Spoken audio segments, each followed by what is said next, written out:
রাসূলের প্রতি ঈমান আনা হচ্ছে কোরআনটাকে যেভাবে আল্লাহর নবী সেট করে দিয়ে দেখাই দিয়ে গেছেন, আল্লাহর নবী যেমন করে সংসার পরিচালনা করেছেন, সমাজ পরিচালনা করেছেন, রাষ্ট্র পরিচালনা করেছেন, একটা দুইটা নয় 27টা যুদ্ধের আল্লাহর নবী যেইভাবে নেতৃত্ব দিয়েছেন, আপনিও ইমানদার হিসাবে হকের উপরে অবিচল থেকে এরকম নেতৃত্ব দেওয়ার নাম হচ্ছে আল্লাহর নবীর প্রতি ঈমান আনা। কথা বলেন ঠিক যাবে? ঠিক। জীবন চায় না, সে কি ইমানদার? আমার কথা কি বুঝতেছেন? সে ব্যক্তি নামাজ পড়ে, রোজা রাখে, হজ করে, যাকাত দেয়, আল্লাহর নবী যেইভাবে মুরগি জবে করার কথা বলেছেন ওইভাবে জবে করে না, ওই ব্যক্তি কি ইমানদার? কোরআনের আয়াত বলতেছে সূরা হুজুরাতের 15 নম্বর আয়াত যে না, আল্লাহর নবী যেইভাবে যেই কাজ করেছেন ওইভাবে ওই কাজগুলি করার নাম হচ্ছে রাসূলের প্রতি ঈমান আনা। সম্মানিত ভাইয়েরা আমার, এইভাবে যদি কোন ঈমানদার তার জীবন যাপন করে, আল্লাহ পাক রব্বুল আলামিন বলেছেন, কুল ইন কুনতুম তুহিব্বুনাল্লাহ ফাত্তাবিউনি ইউহিব্বুকুমুল্লাহ ওয়া ইয়াগফির লাকুম যুনুবাকুম ওয়াল্লাহু গফুরুর রহিম। ডান হাতটা তুলে বলুন আল্লাহু আকবার। আল্লাহ পাক রব্বুল আলামিন বলেন, যদি কোন ঈমানদার এইভাবে চেষ্টা করে, তাদের ব্যক্তি জীবনে ইসলাম চায়, পারিবারিক জীবনে ইসলাম চায়, সামাজিক জীবনে ইসলাম চায়, আল্লাহর নবী যেইভাবে কায়েম করে দেখাই দিয়ে গেছেন ওইভাবে যদি কায়েম করতে চায়, ওই ব্যক্তির আল্লাহ তাআলা বলেছেন, তোমরা যদি নবীকে ওইভাবে অনুসরণ করো, আমি আল্লাহ তাআলা তোমাদেরকে ভালোবাসবো। শুধু তোমাদেরকে ভালোই বাসবো না, তোমাদের জীবনের গুনাহগুলো আমি মাফ করে দিব। বলেন সুবহানাল্লাহ। আল্লাহ তাআলা বলেছেন, শুধু তাই নয় রে বান্দা, এই কাজ করতে করতে যদি তোমার মৃত্যু যদি হয়ে যায়, ইয়াগফির লাকুম যুনুবাকুম ওয়াল্লাহু গফুরুর রহিম। আল্লাহ তাআলা বলেছেন, আল্লাহু গফুরুর রহিম, আমি আল্লাহ তাআলা হচ্ছি ক্ষমাশীল এবং দয়ালু। এমন দয়া তুমি আমার কাছে দেখবে যেটা তুমি কল্পনাও করো নাই। বলেন সুবহানাল্লাহ। সম্মানিত ভাইরা, 2 নাম্বার পয়েন্ট, সময় আমার কম, 2 নাম্বার পয়েন্ট হচ্ছে আল্লাহর ভয়। 1 নম্বর ঈমানদারের সংজ্ঞা দিলাম, কথা ক্লিয়ার? ইসলাম শুধু মুখে মুখে মানলে হবে না, ইসলামটাকে বাস্তব জীবনে সেট করতে হবে, এটার নাম হচ্ছে ঈমানদার। 2 নম্বর হচ্ছে আল্লাহর ভয়। আল্লাহর ভয়টা কেমন হবে? ছোট্ট একটা কথা বলি, বলবো? কথা বলেন, বলবো? সম্মানিত ভাইরা আমার, হযরতে উমর রাদিয়াল্লাহু তাআলা আনহুর জামানার কথা বলছিলাম। হযরতে উমরের অভ্যাস ছিল রাতের বেলা প্রজাদের বাড়ি বাড়ি গিয়ে খবর নেয়া। বলেন সুবহানাল্লাহ। আমাদের দেশের নেতাদের সামনেও পুলিশ, পিছনেও পুলিশ, খুঁজে পাওয়া যায় না। কথা বলেন না কেন? আর হযরত উমর ছিল রাতের বেলা অর্ধ পৃথিবীর বাদশা, রাতের বেলা দেশ থেকে দেশান্তর ঘুরে বেড়াচ্ছে, কে খেয়েছে আর কে খায় নাই। বলে সুবহানাল্লাহ।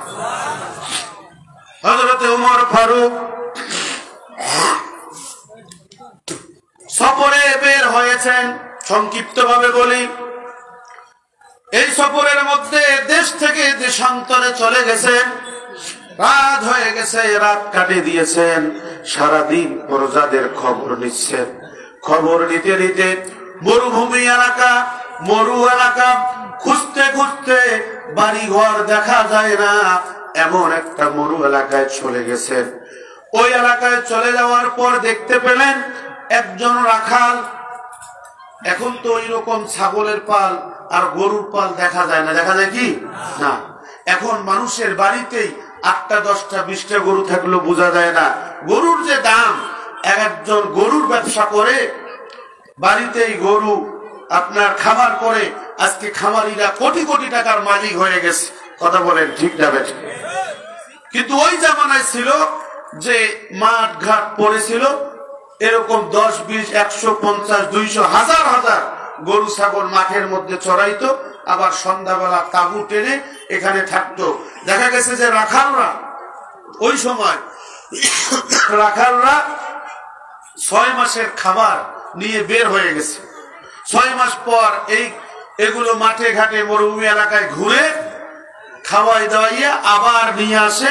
ওখান থেকে যে ছাগলগুলো বের হয় ওগুলো বিক্রি হয়, বাকিগুলো আবার মালিকের কাছে জমা থাকে। কথা কি বুঝে গেছে? সম্মানিত ভাইয়েরা আমার, দেখুন উনি অনেক দূর থেকে দেখতে পেলেন যে একজন রাখাল, তার অনেকগুলো বকরির পাল, সে চতুর্দিকে শুধু ছোটাছুটি করছে। হযরতে ওমর রাদিয়াল্লাহু তাআলা আনহু রাখালের কাছে গেলেন, রাখালকে জিজ্ঞাসা করলেন, রাখাল তুমি কি আমাকে চিনেছো? বলছে না, আমি আপনাকে চিনি নাই, আপনি কে?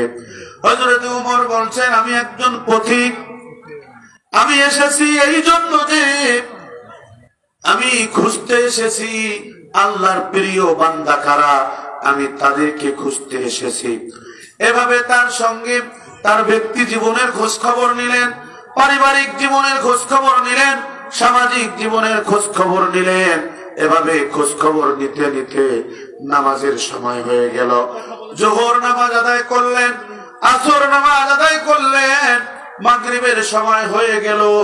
মাগরিবের সময় হযরতে ওমর রাদিয়াল্লাহু তাআলা আনহু বললেন যে পথিক, আজকে আর আমি বাড়ি যাব না, আজকে আমি তোমার সাথেই থাকবো।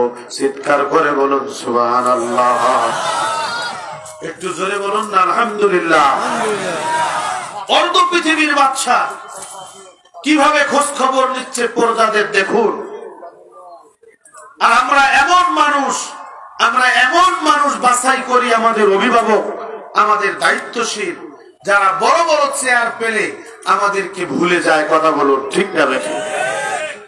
সম্মানিত ভাইরা আমার, হযরতে ওমর রাদিয়াল্লাহু তাআলা আনহু রাতের বেলা রাখালকে জিজ্ঞাসা করলেন, রাখাল রে, আচ্ছা বলো তো দেখি তোমাকে কি খিদা লাগেনি? বলছে হ্যাঁ, আমাকে তো খিদা লাগছে। রাখালকে বলল, তুমি রাতের বেলা কি খাও? বলছে যে আমি কি খাই, আমার সাথে কিছু রুটি আছে, আটা আছে, এগুলো আমি খাই। আর আমার অনুমতি দেয়া আছে যে কোনো একটা ছাগলের দুধ দহন করে আমি খাই। এভাবে আমার রাত আর দিন আমি অতিক্রম করে চলি। চিৎকার করে বলুন আল্লাহু আকবার। হযরতে ওমর রাদিয়াল্লাহু তাআলা আনহু সহ রাতের খাবার খেলেন। কিছুক্ষণ পর হযরতে ওমর বললেন, রাখাল রে, আমার তো পেট ভরে নাই, তুমি যদি আর একবার অনুমতি দাও, আর একটা ছাগলের দুধ দহন করব, আবার আমরা দুইজনে খাবো, পেটটা ভরে যাবে, ঘুমটা ভালো হবে। তুমি যদি অনুমতি দাও তাহলে এই কাজটা করব। সম্মানিত ভাইরা আমার, রাখাল কোরআনের আয়াত তেলাওয়াত করে বলছেন, ইয়া আইয়ুহাল্লাযীনা আমানুত্তাকুল্লাহ ওয়াল তানজুর নাফসুম মা কদ্দামাত লিগাদ ওয়াত্তাকুল্লাহ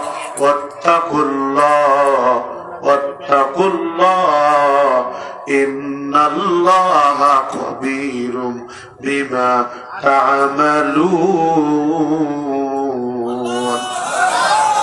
ডান হাতটা তুলে বলুন আল্লাহু আকবার।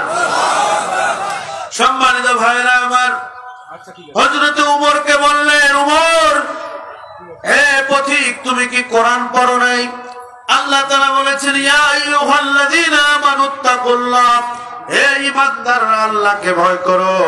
ওয়াল তানজুর নাফসুম মা কদ্দামাত লিগাদ, আজকে যেই কাজটা করছো আগামী দিনের জন্য এই কাজটা হচ্ছে পুঁজি। আগামী দিনের পুঁজি তুমি কি জমা করছো? তোমার ব্যক্তি জীবনে ইসলাম কি, পারিবারিক জীবনে ইসলাম কি, তোমার সামাজিক জীবনে ইসলাম কি? তুমি একটু চিন্তা করো না, গবেষণা করো না? হে পথিক শোনো, আমার দ্বারা এটা সম্ভব নয়। আজকে যদি আমি তোমাকে অন্য একটা বকরির দুধ দহন করে পান করাই, আল্লাহ পাক রব্বুল আলামিনের কাছে রেকর্ড হয়ে থাকবে। আল্লাহ পাক রব্বুল আলামিন কাল কিয়ামতের মাঠে আমাকে ক্যামেরাখানা দেখাবেন, ওই সময় আর কোন উপায় আমার থাকবে না। চিৎকার করে বলুন আল্লাহু আকবার। আল্লাহ পাক রব্বুল আলামিন বলেন, মা ইয়ালফিযু মিন কওলিন ইল্লা লাদাইহি রাকীবুন আতীদ। আল্লাহ পাক রব্বুল আলামিন বলেন, পৃথিবীর মানুষ শোনো, তোমরা এমন কোন কাজ করো না, এমন কোন কথা বলো না, তোমাদের দ্বারা এমন কোন বিষয় সংঘটিত হয় না যেটা আমি আল্লাহ তাআলা রেকর্ড করি না। কথা বোঝা গেছে? কথা বলেন ঠিক না বেঠিক? আমরা আজকে ওয়াজ শুনতেছি, এই তাফসীর মাহফিল রেকর্ড হচ্ছে কি হচ্ছে না?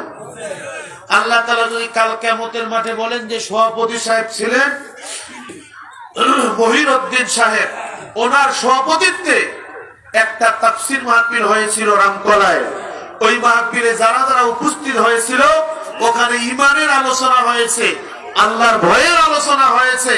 যারা ওই দিন থেকে পরিবর্তন হয়ে গেছে আমি তাদেরকে মাফ করে দিলাম, আমি তাদেরকে জান্নাতের সার্টিফিকেট দিলাম। আচ্ছা বলেন তো, আপনার আমার কোনো করার আছে?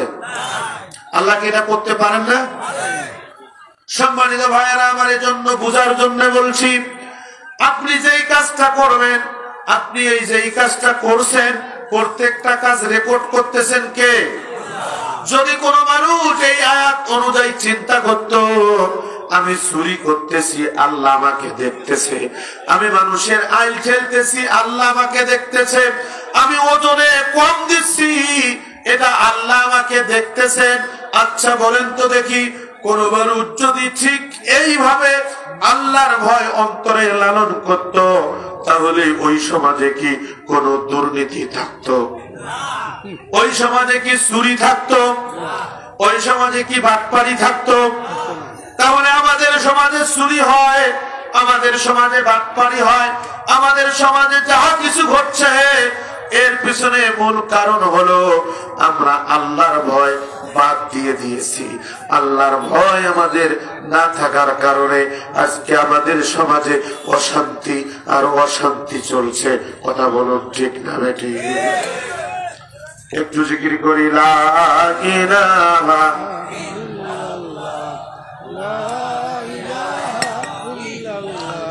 জোরে লা ইলাহা। যারা প্যান্ডেলের পিছনে চেঁচামেচি করতেছেন, আমি তাদেরকে হুঁশিয়ারি সংকেত দিচ্ছি, আপনারা মনে করবেন না যে আমরা দুর্বল পয়েন্টে আছি। যদি বেশি দুষ্টামি করে তাহলে কিন্তু প্যান্ডেলের ভিতরে নিয়ে এসে তারপর লাইট বন্ধ করে ধুমধারাক্কা শুরু হবে। ঠিক না বেঠিক? আপনি যেই এলাকার মাস্তান হন না কেন, ওরা আমাদের দেখার টাইম শেষ, মাস্তানি করার দিন শেষ। অতএব যারা প্যান্ডেলের পিছনে কথা বলছে, যুবক ভালো করে শোনো, যদি ভদ্র মানুষের সন্তান হও তাহলে প্যান্ডেলের ভিতরে আসো, আর অভদ্র মানুষের সন্তান হলে মাহফিল থেকে 500 কিলোমিটার দূরে চলে যাও। কথা বলেন ঠিক না বেটে?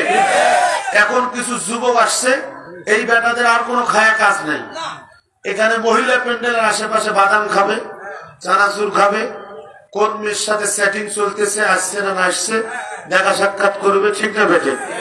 আর এগুলো নিয়ে এলাকার যুবকদের মারামারি।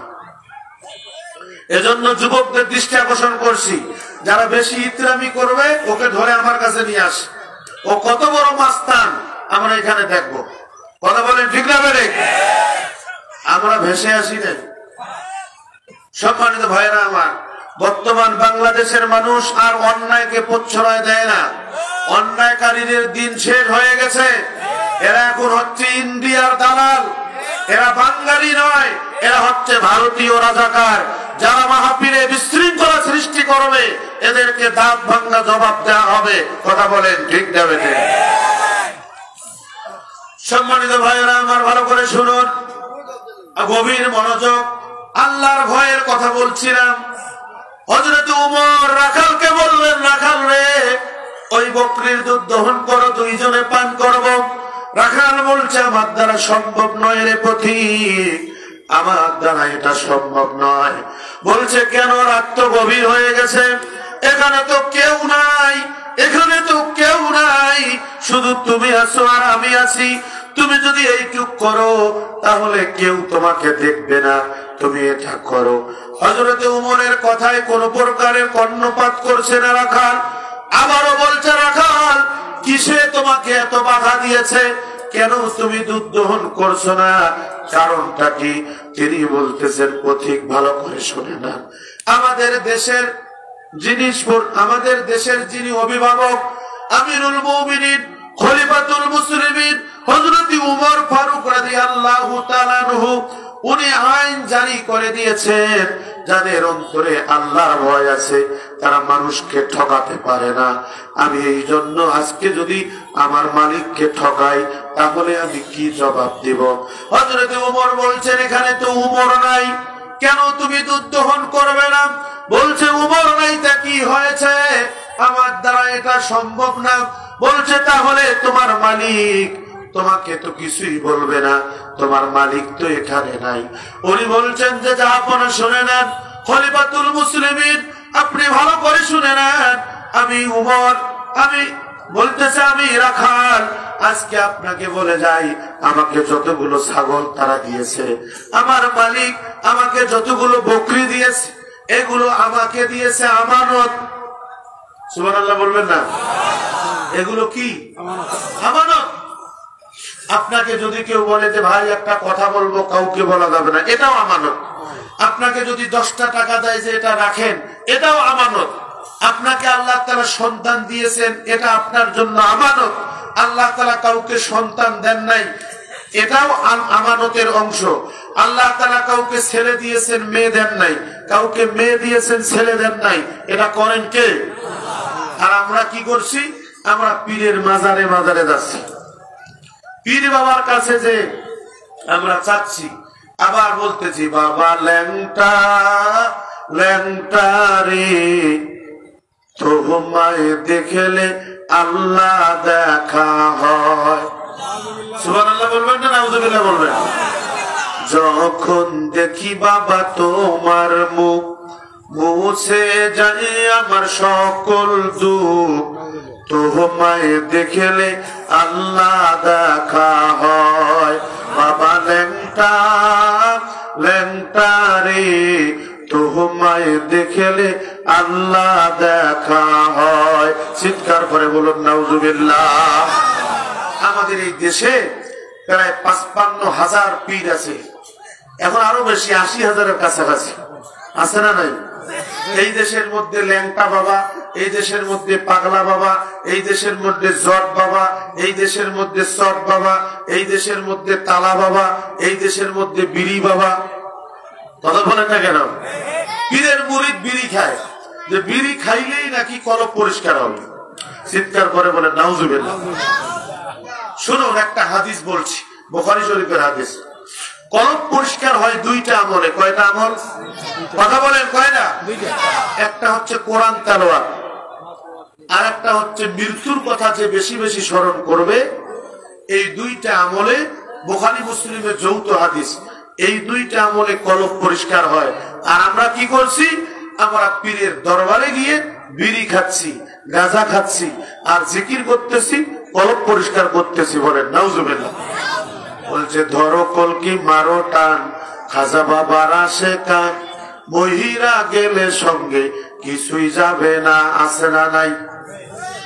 সম্মানিত ভাইরা আমার, ভালো করে শুনুন, যারা পীরের মুরিদ কিন্তু নিজের ছেলেকে ঠকিয়েছে, নিজের ভাইকে ঠকিয়েছে, নিজের বোনকে ঠকিয়েছে, যারা পীরের মুরিদ, এই মুরিদরা নামাজ পড়ে না, রোজা রাখে না, হজ করে না, যাকাত দেয় না, বাড়িতে পর্দা নাই, এদেশে ইসলামী হুকুমত কায়েম হোক এটার বিরোধিতা করে, এরা পীরের মুরিদ নয়, এরা হচ্ছে শয়তানের মুরিদ। কথা বলেন ঠিক না বেঠিক?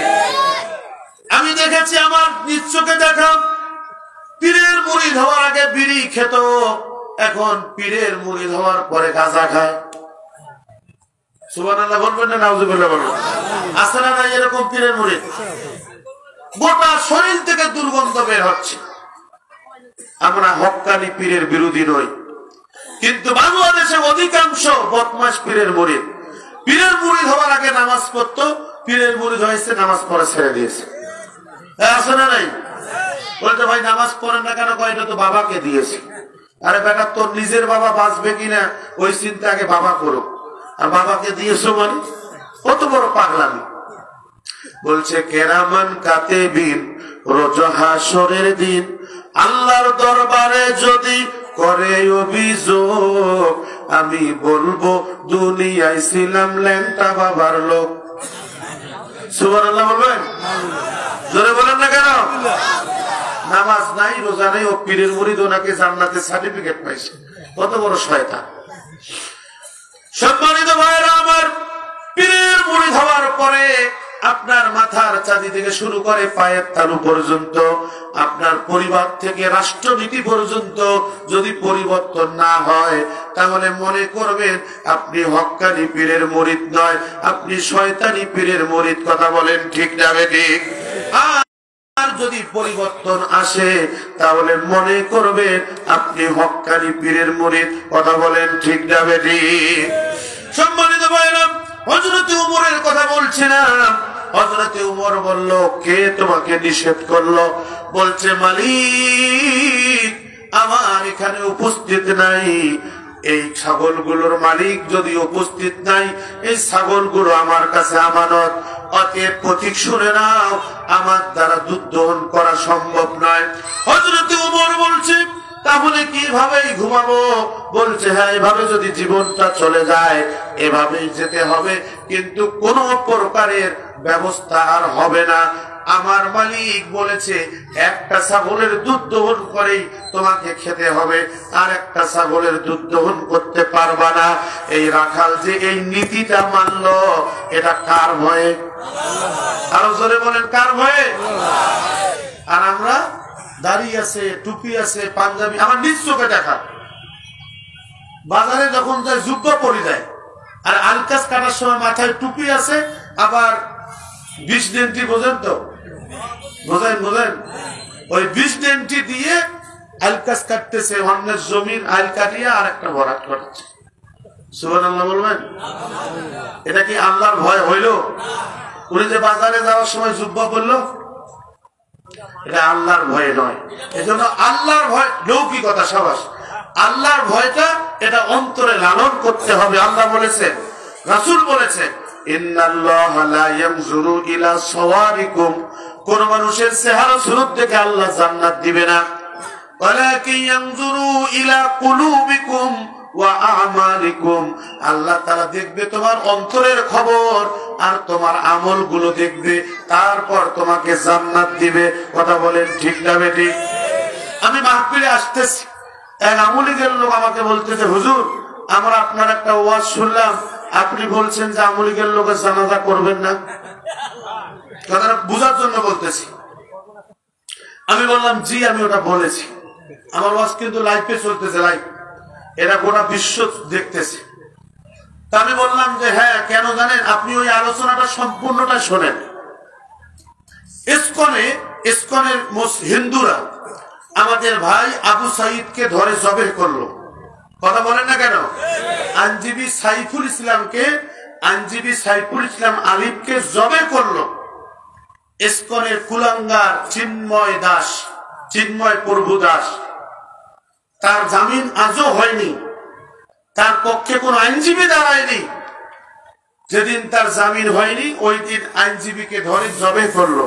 আর বাংলাদেশের কিছু কুলাঙ্গার মুসলমান চিন্ময় দাসের পক্ষ নিয়ে মিছিল করলো। এদের কি মুসলমানিত্ব আছে? যারা হিন্দুর মিছিলে মিছিল করে এরা কি মুসলমান? আমি ওই সমস্ত মুসলমানের কথা বলছি যে তওবা করে ফিরে আসেন, না হলে আপনাদের ঈমান থাকবে না। আমি কেন, মক্কা মদিনার ইমাম জানাজা পড়াইলো, আপনি জাহান্নামে যাবেন। কথা বলেন না কেন? সম্মানিত ভাইরা আমার 3 নাম্বার পয়েন্টটা হচ্ছে মৃত্যু।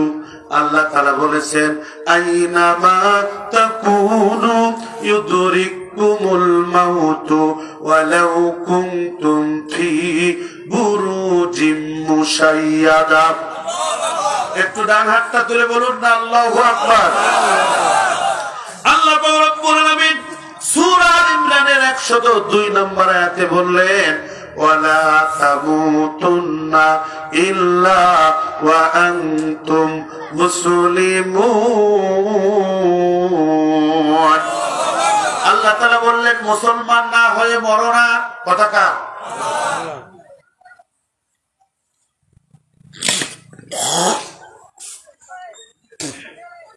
আর সূরা নিসার ভালো করে শোনেন, সূরা আন-নিসার এই ৭৬ নম্বর আয়াত ৭৭ নম্বর আয়াত, এই আয়াতে আল্লাহ তাআলা বললেন আইনামা তাকুনু ইউদরিকুমুল মাউত ওয়ালাউ কুনতুম ফি বুরুজিন মুশাইয়াদা। হে মানুষ, তুমি যেখানে থাকো না কেন মৃত্যু তোমাকে গ্রাস করবে। কথা কার? আল্লাহ যে বললো যে মরার আগে মুসলমান হও, আমরা কি মরার আগে মুসলমান হই না মরার পরে? সাবাস, এই যে আপনারা ওয়াজ বুঝছেন। কেউ মারা গেল, চতুর্দিকে বসলো কোরআন শরীফ নিয়ে, কান্নাকাটি করতেছে আর দোয়া করতেছে। আচ্ছা বলেন তো, এই মরা মানুষটা কি কোরআন শুনতেছে? অথচ এই কোরআন এসেছে জিন্দা মানুষের জন্য। ছোট্ট বালকটা কত সুন্দর কবিতা করলো কোরআন পাঠের ফজিলতের উপরে। আমরা সন্তানদেরকে আলেম বানাবো, হাফেজ বানাবো বটে, সবাই তো আর আলেম হাফেজ হবে না, হবে কি? এজন্য সবার আগে কোরআন শেখাবো।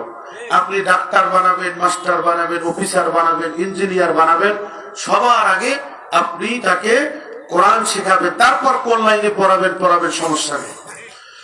আমি যে কথাটা বুঝাইতে চাচ্ছি, এক লোকের 3টা সন্তান। কয়টা? একটা ডাক্তার, একটা মাস্টার, একটা অনেক বড় ইঞ্জিনিয়ার।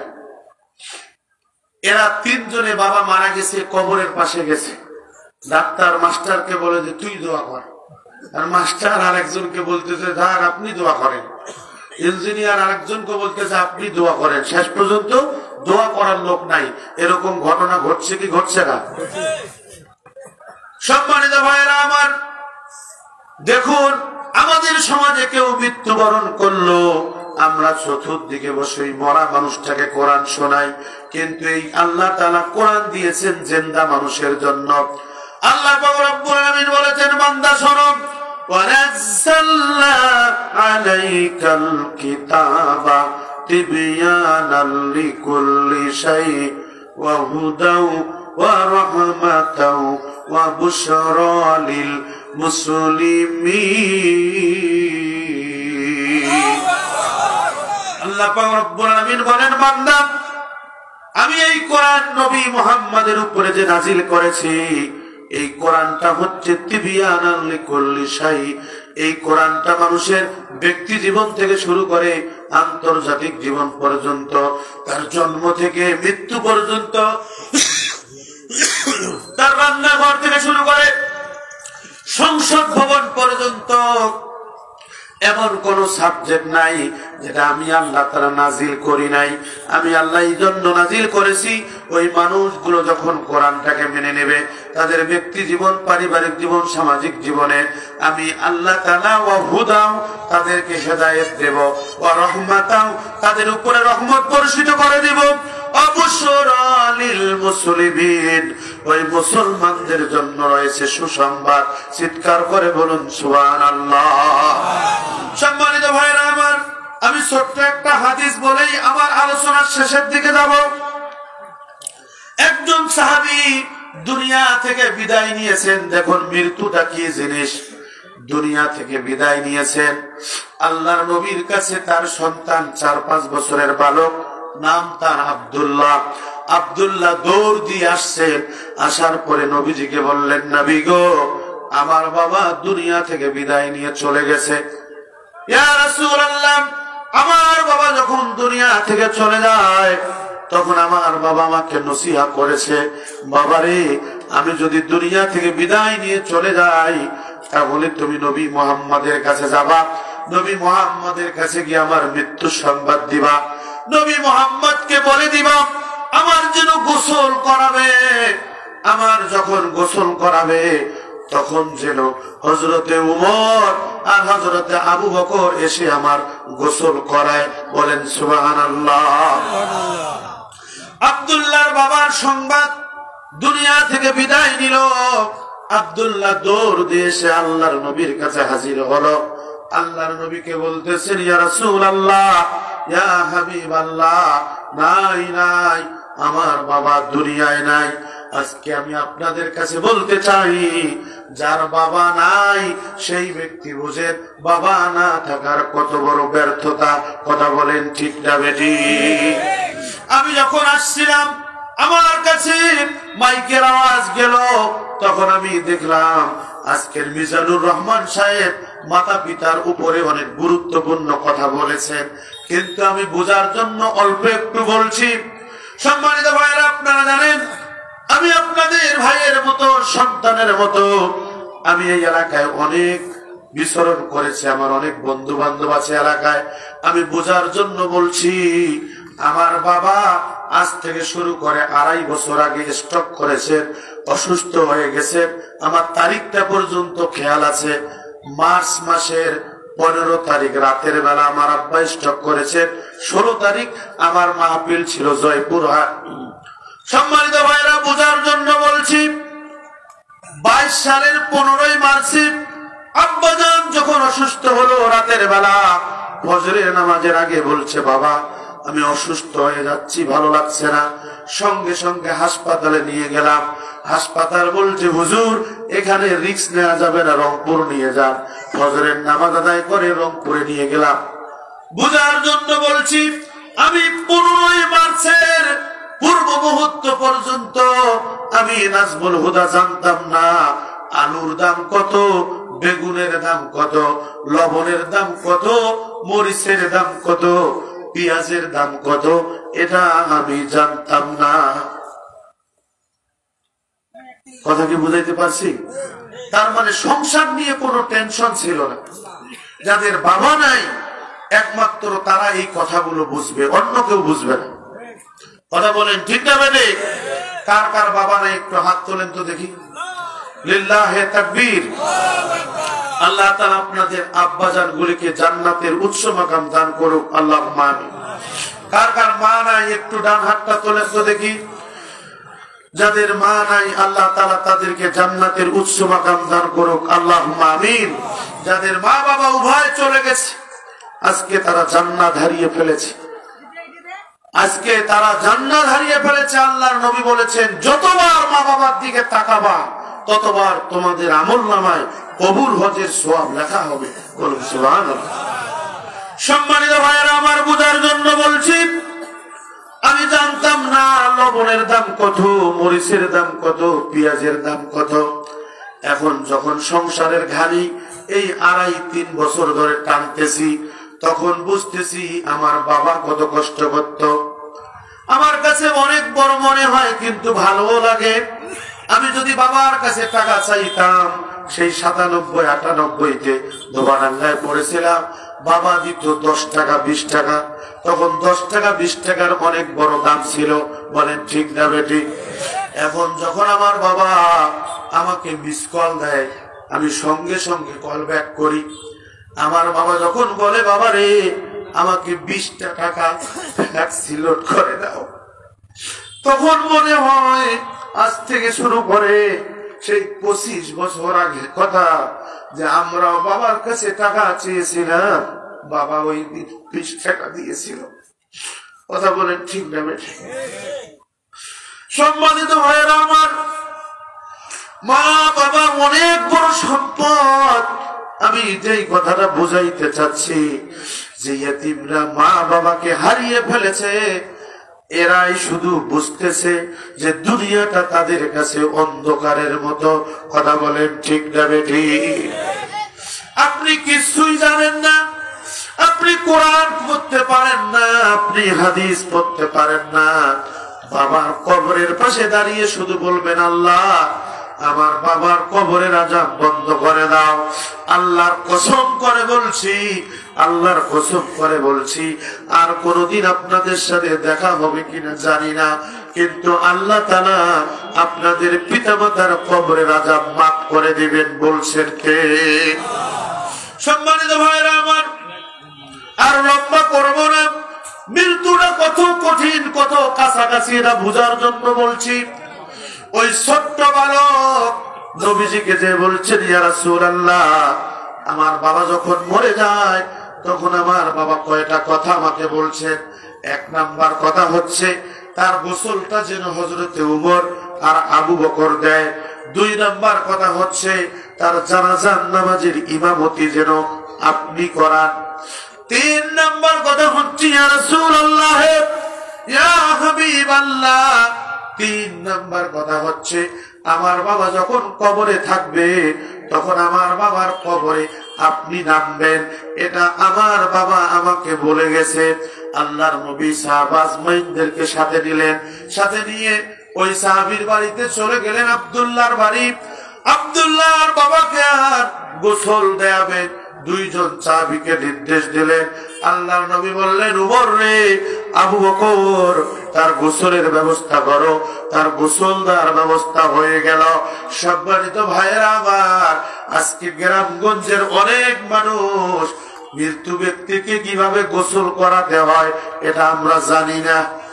কথা বলেন না কেন?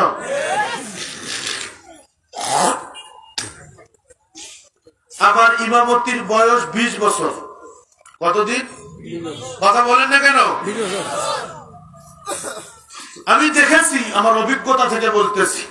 আমি যে মসজিদে খুতবা দেই, এই মসজিদে প্রায় খুতবায় এই আলোচনাটা থাকবে, কিভাবে কাপড় কাটতে হবে, কিভাবে গোসল করাতে হবে, কিভাবে কাপড়ের কাপড় পরাতে হবে।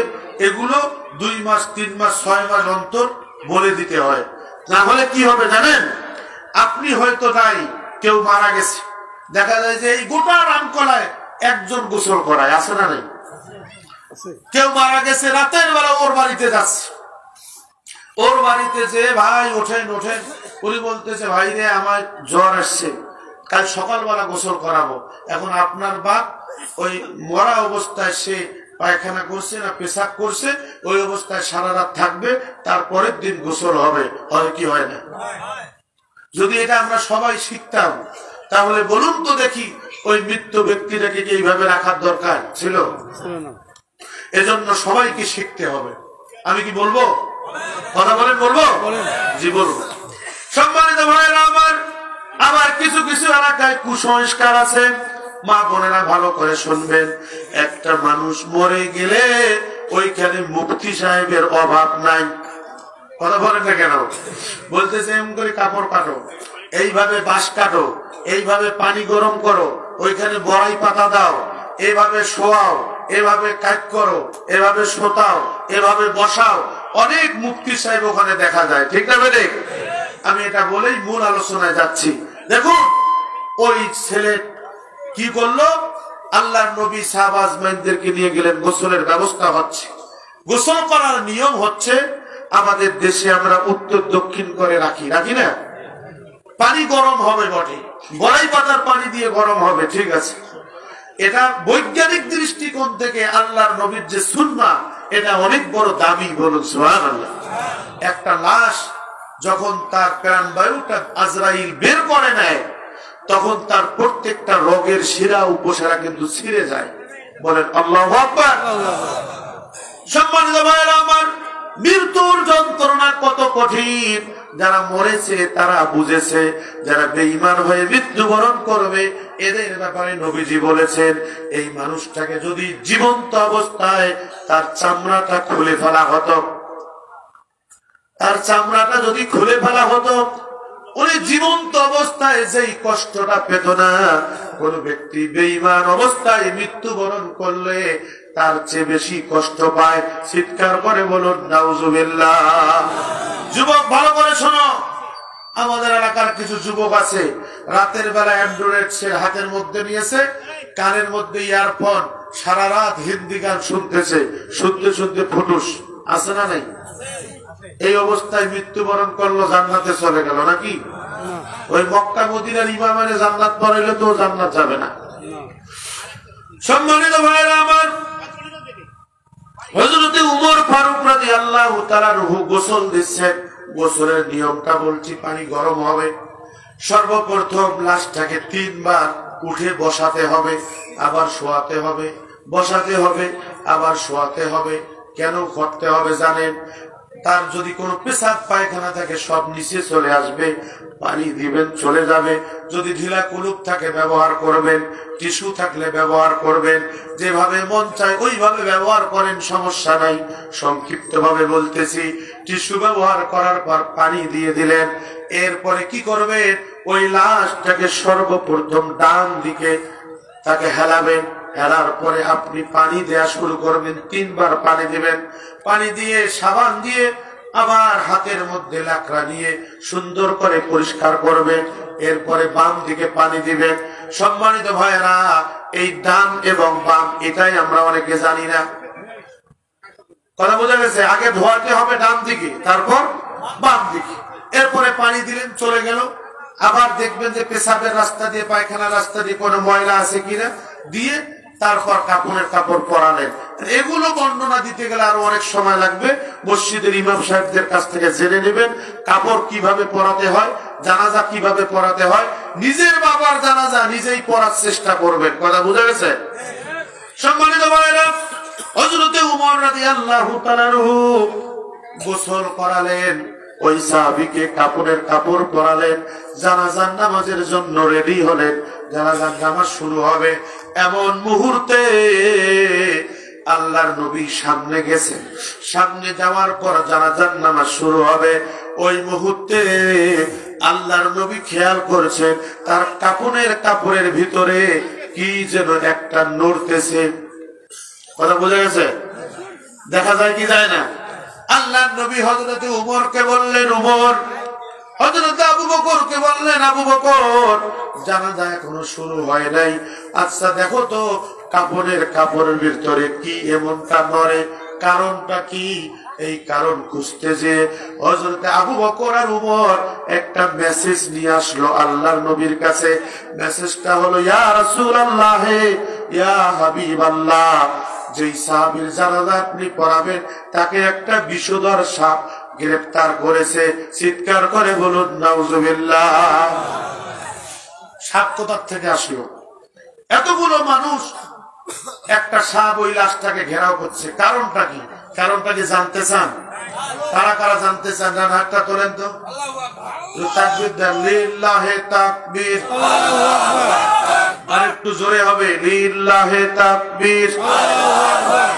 কোরআন আছে যেখানে।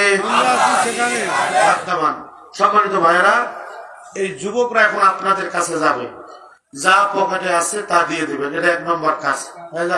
ভাই তাড়াতাড়ি। মহিলা প্যান্ডেলে মা বোনেরা আপনাদের কাছে গেছে, আপনারাও সকলে দেবেন।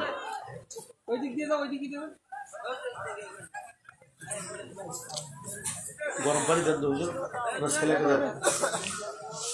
দ্রুত লা ইলাহা, দ্রুত দাও। লা ইলাহা ইল্লাল্লাহ, লা ইলাহা,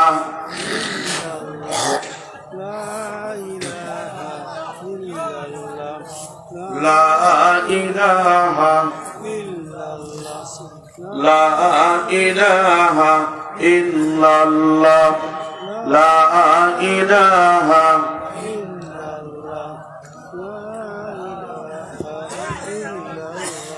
লা ইলাহা ইল্লাল্লাহ মুহাম্মাদুর রাসূলুল্লাহ সাল্লাল্লাহু।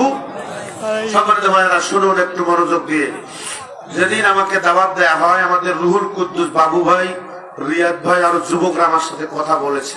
তারা বলেছেন যে হুজুর, আমাদের এলাকায় কবরস্থান নাই, আমাদের মসজিদের উদ্যোগে কবরস্থান নাই, আমরা মাহফিলটা করে একটা কবরস্থান করতে চাই। আচ্ছা বলেন, এই উদ্যোগটা কি খুব খারাপ? এটা হওয়া ভালো। শোনেন, আমরা করি কি, কেউ মারা গেল বাড়ির পাশেই কবর দিয়ে দিলাম, এই কবরটা একসময় বিলীন হয়ে যায়, ঠিক না বেটে? আমি উকিলের মোড়ে দেখলাম, উকিলের মোড়ে তো আমি থাকি,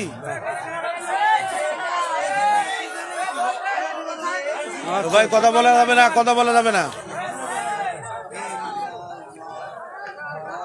কারেন্ট চলে গেল, কারেন্ট তো যায় না,